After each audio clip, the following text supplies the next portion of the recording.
Hello, welcome to another Writerly Witterings. My name's Michael Jecks. I'm a novelist. I've been writing for 24 years now, and I used to teach students at Exeter University on how to write more clearly.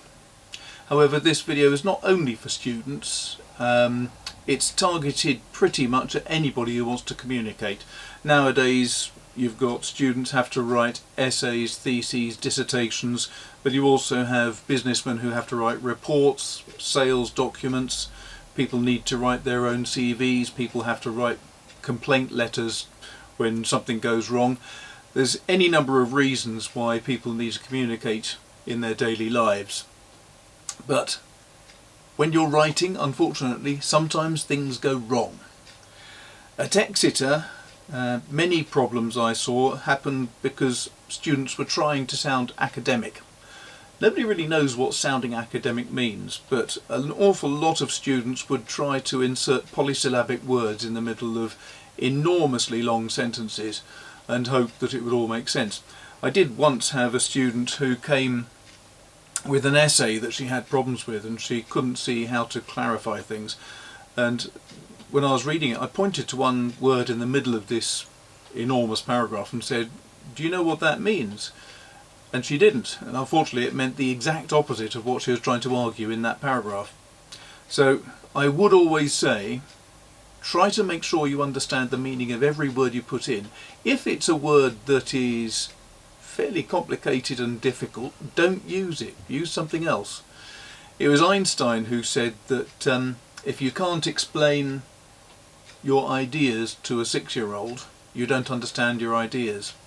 Well, I wouldn't quite say that you don't understand your ideas, but I would say that if you're trying to explain something to anybody else, doesn't matter if it's your tutor or your brother or sister or your parents, try to avoid the use of jargon. If you use shorter sentences, if you use shorter words, it will be easier to explain your ideas. And that's exactly the same with your tutors. You need to try to keep things as simple as possible, because then other people can pick up what you're trying to communicate more easily. If you can, try to imagine that you're always writing for the benefit of a younger sibling, brother or sister, because that way any reader will be able to follow you more easily. But sometimes you do get tangled up in words.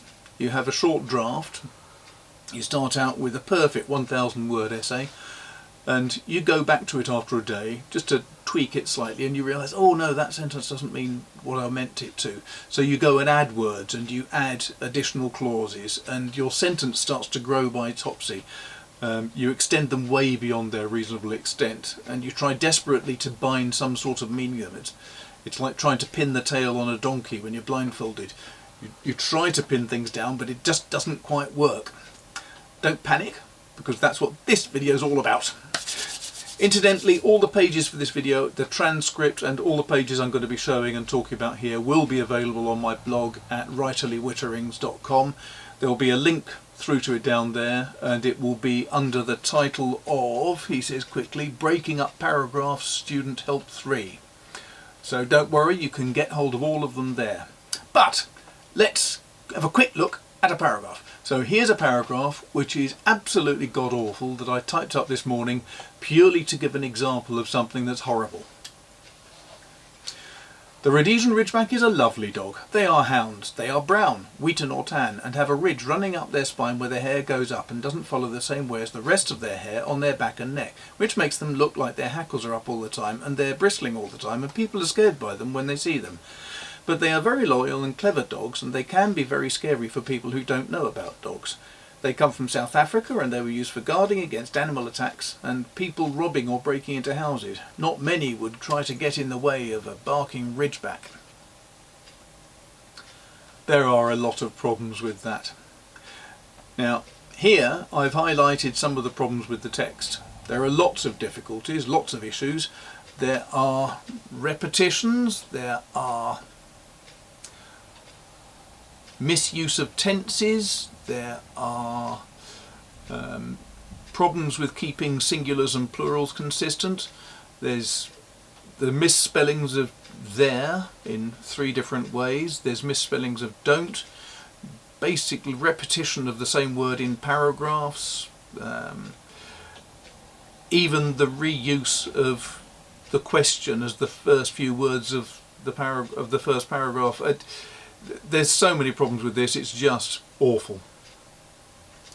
So when you have a paragraph that doesn't work for you, the first thing to do is break it into sentences by putting a carriage return or 2 carriage returns after each full stop.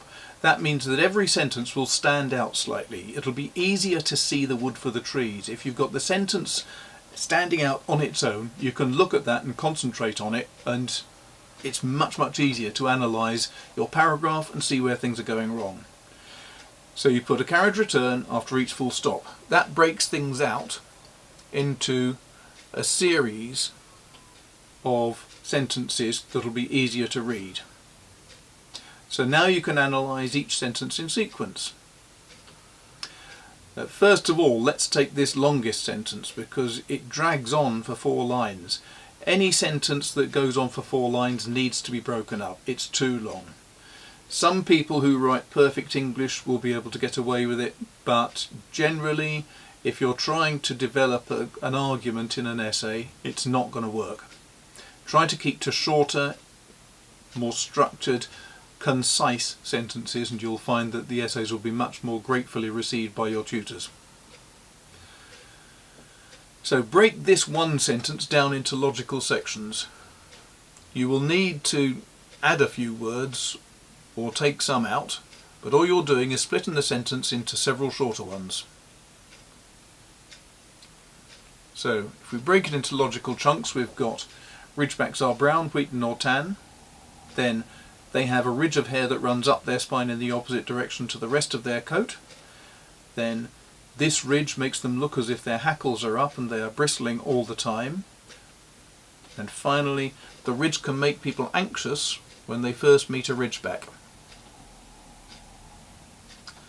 Now we've done that, we can replace the one long sentence with these shorter ones and put them in sequence with the rest of the sentences from the paragraph. Once you've done that and put them all back in, it's time to read the sentences again and make sure about the grammar and the structure of the paragraph. When you're happy with it all, the only thing to do is remove the carriage returns, and that will reformat the sentences as a paragraph. You have a functioning paragraph once more, but now it's immediately readable and makes a lot more sense.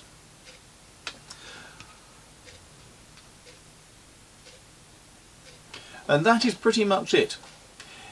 If you think about it, it's rather similar to the flow that I gave you with Student Help 2, where I was talking about breaking up an entire essay into distinct chunks, each paragraph, and you can tell whether each paragraph flows into the next.